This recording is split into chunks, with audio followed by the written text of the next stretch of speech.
Welcome to Evian-les-Bains, France, the host city for the latest G7 summit. Historically, this gathering of the world's largest advanced economies functioned as a highly exclusive club designed to project lockstep unity and enforce unipolar American influence. But the images emerging from this summit reveal a striking anomaly. Donald Trump was repeatedly photographed standing completely alone, while other world leaders actively huddled together, turning away from him. Even interactions between typically close allies appeared remarkably strained.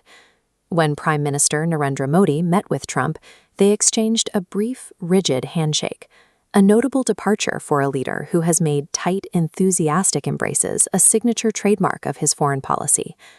In the highly choreographed world of international summits, these micro-interactions are rarely accidental. When a leader known for hug diplomacy settles for a perfunctory handshake, it suggests a cooling in the temperature of the relationship itself. These isolated moments in Evian captured more than just personal friction. They hint at burgeoning cracks between long-standing partners that are now beginning to spill out into public view. We can see the first major crack in this alliance looking at the United Kingdom. At the G7, a planned bilateral meeting between UK Prime Minister Keir Starmer and Donald Trump was abruptly cancelled. The root of this cancellation was a hardline military refusal. The UK made it clear they would not commit their forces to assist the United States in a potential military conflict against Iran. Keir Starmer laid out a strict new policy doctrine to justify this decision. Moving forward, the United Kingdom will no longer participate in foreign wars unless those conflicts serve a direct, tangible British national interest. Decades of this special relationship between London and Washington relied on an unspoken guarantee of automatic military loyalty. With that guarantee gone, the old rules of Western military unity are effectively dead. A similar defiance is coming from the Middle East, specifically from Israel, a state widely considered to be America's most strategically dependent ally. Tension escalated rapidly after Trump claimed at the summit that Israel would have been wiped off the map if it weren't for him. He also openly criticized the IDF's tactics, specifically taking issue with their approach to bombing apartment buildings to target Hezbollah.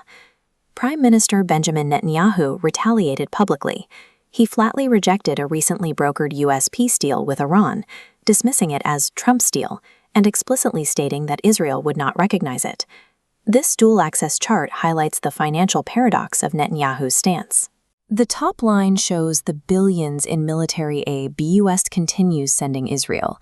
The diverging line represents Israel's new strategy, actively planning to reduce its reliance on that same American funding.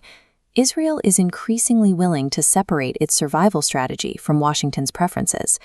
It's a situation where $40 billion in annual aid buys access, but no longer buys a veto over Israeli policy.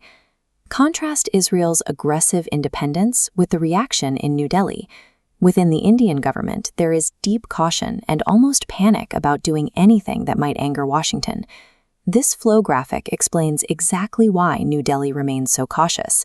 The upward trending arrow of India's rising per capita income is a direct result of the massive pipeline of U.S. defense purchases and supply chain investments flowing into the country. It presents a stark contrast. A massive, rising global powerhouse like India remains highly deferential to the U.S. economy, while a much smaller, heavily dependent state like Israel openly pushes back. Even when the warmth of hugs and photo ops disappears, transactional economic realities dictate the terms of engagement.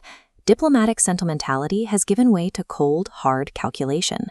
The friction across these three capitals points to a systemic shift, a world where the G7's traditional levers of influence no longer hold the same gravity.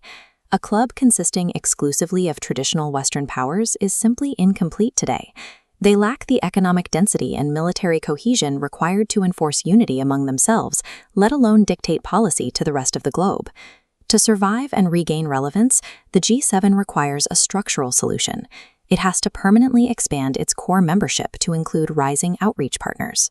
On this global map, the original G7 nations, in muted gray, show an isolated, shrinking reach. To legitimize the institution, they must integrate massive economies like Brazil and India, and expand across the Middle East, pulling in the Gulf states. The era of automatic alignment is being replaced by a more transactional landscape, where regional interests take precedence over historical loyalty. For institutions like the G7, the choice is between expanding their table to include new centers of power or watching their relevance slowly dissolve.